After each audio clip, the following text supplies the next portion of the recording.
تیرے کرم ہو گیا میں مدینے چلا۔ جملہ حاضرین و سامعین، اللہ کی فضل و کرم سے آپ کے سامنے ایک حدیث پاک پیش کریں کہ اللہ تعالیٰ اپنے غیر مجید کا صدقہ عمل کی توفیق عطا فرمائے۔ سب سے بہترین جو چیز ہے وہ حدیث سننا نہیں بلکہ اس پر عمل کرنا ہے۔ حدیثیں ہم کو آتی ہیں، ہر انسان کو حدیثیں آتی ہیں، موضوعات آتے ہیں، بات سنتے ہیں، لیکن عمل نہیں کرتے۔ بھائیوں، اپنی زندگی کو عمل کے سانچے میں ڈال لو۔ اپنا ایک ایک لمحہ جو ہے وہ نبی پاک علیہ السلام کی سیرت پر گزارو۔ نبی پاک علیہ السلام کی سیرت کو سامنے رکھو، وہ آپ کے سامنے ایک دیا ہے، روشن ہے، دلیل ہے، اس کو دیکھ کر اپنی زندگی کا ایک ایک پہلو گزارو تو نبی پاک علیہ السلام آپ کی شفاعت کریں۔ تو میرے پیارے بھائیوں، ابن عباس رضی اللہ تعالیٰ عنہ روایت کرتے ہیں، آج لوگوں کے اندر جو ہے مال کی ہوس جو ہے وہ بہت زیادہ ہے۔ میرے پاس یہ گاڑی کیوں، یہ بنگلہ کیوں، فلاں کے جو جتنے ایکڑ زمین ہے وہ میرے پاس ہو۔ بھائی یہ کہاں لے کے جائے گا؟ جب تو مرے گا وہ کفن بھی تجھے دیا جائے گا، کپڑے وہ بھی تجھے پتا نہیں، مجھے نہیں پتا کہ نصیب ہوگا کہ نہیں۔ تو بھائیو، اللہ کو راضی کرو، ایمان پر موت مانگو اور اللہ کو کہو کہ مالک ہم سے راضی ہو جا اور ہمیں ایمان پر موت نصیب کرو۔ ابن عباس رضی اللہ تعالیٰ عنہ روایت کرتے ہیں کہ نبی کریم صلی اللہ علیہ وسلم نے فرمایا کہ ایک شخص کے پاس اگر 2 جنگل مال کے بھرے ہوئے ہیں تو وہ تیسرے کی عوض جو ہے اپنے ذہن میں رکھتا ہے کہ تیسرا بھی میرا ہو جائے۔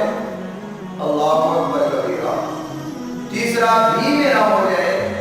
تو میرے پاک نبی علیہ السلام نے فرمایا کہ اس طرح کا جو حریص شخص ہے، ہرس رکھنے والا ہے، حریص ہے، تو اس کا جو پیٹ ہے وہ دولت نہیں لا سکتی بلکہ قبر کی مٹی کرے۔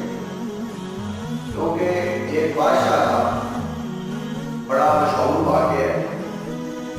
بادشاہ ایک آدمی سے راضی ہو گیا اور اس کو وقت دیا کہ اب فجر کا جو سورج ہے طلوع ہو گیا ہے، اب نکل اور جتنے تو زمین ایک دن میں گھیر لے گا وہ ساری کی ساری تیری ہو جائے۔ اس نے کہا ٹھیک ہے۔ اس نے دوڑ لگانی شروع کر دی، کافی دور چلا گیا، زور کی نماز اس میں گزر گئی، عصر کی اس میں گزر گئی، سوچتا ہے تھوڑا سا اور چلا جاتا ہوں پھر واپس آ جاتا ہوں۔ بڑا ہی دردناک یہ واقعہ میں نے پڑھا، مجھے بڑی حیرانگی ہوئی اس شخص کے۔ آج ہمارا بھی یہ حال ہے، ہم کہتے ہیں کہ تھوڑا سا ہو، اگر 50 ملا تو ہم کہتے ہیں 60 ہو جائے، 60 ملا تو ہم کہتے ہیں 70 ہو جائے۔ یہ ہمارے اندر مال کی حوث ہے۔ وَإِنَّهُ لِحُبِّ الْخَيْرِ لَشَدِيدٌ۔ یہ نہیں میں کہتا کہ مال کو چھوڑ دو، مال کی حوث سے نکال دو۔ اگر مانگنا ہے رب سے تو مانگو، ربنا آتنا فی الدنیا حسنۃ وفی الآخرۃ حسنۃ وقنا عذاب النار۔ دونوں چیزیں جو ہے وہ مانگو۔ اور وہ آدمی دوڑتا ہے اور جب دیکھتا ہے کہ اب سورج کم رہ گیا ہے تو اس نے ارادہ کیا میں واپس پلٹتا ہوں، تو گھیرے میں لے لیتا ہوں زمین کو۔ واپس اس نے دوڑ لگانی شروع کر دی اور جیسے جیسے دوڑ تیز کرتا ہے سورج ڈلتا جاتا ہے۔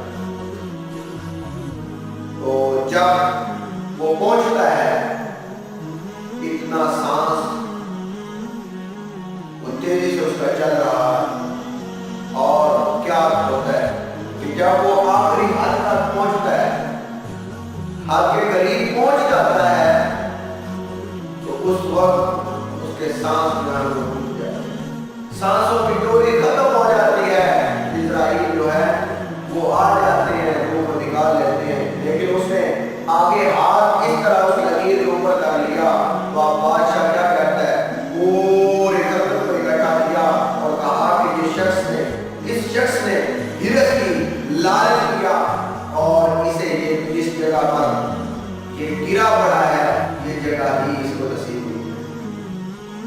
اللہ اکبر کبیرہ۔ ہماری زندگی کے جو لمحات ہیں اسی طرح گزر رہے ہیں اور واپس جب ہم نے گرنا ہے تو وہ ہماری قبر تو آئیو بتا کو راضی کرو اور اپنے مالک سے بار بار یہ التجا کرو کہ مالک ہم تیرے بندے ہیں، ہم پر رحم فرما۔ میں یہ کہتا ہوں، اکثر لوگوں کو کہتا ہوں جو کہتے ہیں کہ یار ہمارے لیے دعا کریں، علامہ صاحب ہمارے لیے دعا کریں، میں کہتا ہوں بھائیو خود کو ایسا بناؤ لوگ تمہیں کہیں کہ دعا کرو۔ دعا کسی سے کرانے کی ضرورت ہی نہ پڑے۔ اطیعوا اللہ و اطیعوا الرسول، اطاعت کرو اللہ کی اور اللہ کے پیارے حبیب کی۔ حضور نبی پاک علیہ السلام سے محبت کرو اور جس وقت آپ محبت کریں گے تو اللہ تعالیٰ آپ کا کرم کرے۔ ہرس کی دنیا سے، لالچ کی دنیا سے باہر نکلیں اور محبت کی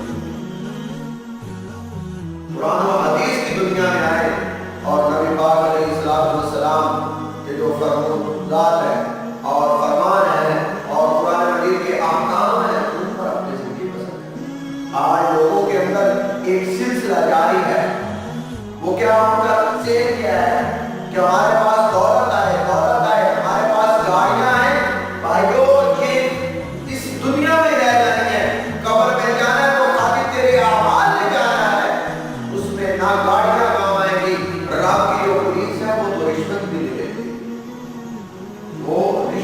نہیں لیتی، اور تیرے نام اعمال اگر ادھر چھپانا بھی جائے گا، جس ہاتھ سے تو نے ظلم کیا ہوگا وہ ہاتھ کہے گا کہ مالک اس نے میرے ساتھ ظلم کیا ہے۔ جس آنکھ سے تو نے برائی دیکھی ہوگی وہ آنکھ کہے گی کہ مالک اس نے میرے ساتھ برائی دیکھی ہے۔ جس کان سے تو نے برائی سنی ہوگی وہ کان کہیں گے کہ مالک اس نے میرے ساتھ برائی سنی ہے۔ اس وقت تیری کوئی چیز اپنی نہیں ہوگی، وہ مالک کے سامنے گزار ہو جائے گی۔ اگر انسان نیک ہوگا، نیک اعمال کیے ہوں گے تو کتنی پیاری بات ہے کہ اگر کسی کی زبان کہے کہ مالک اس انسان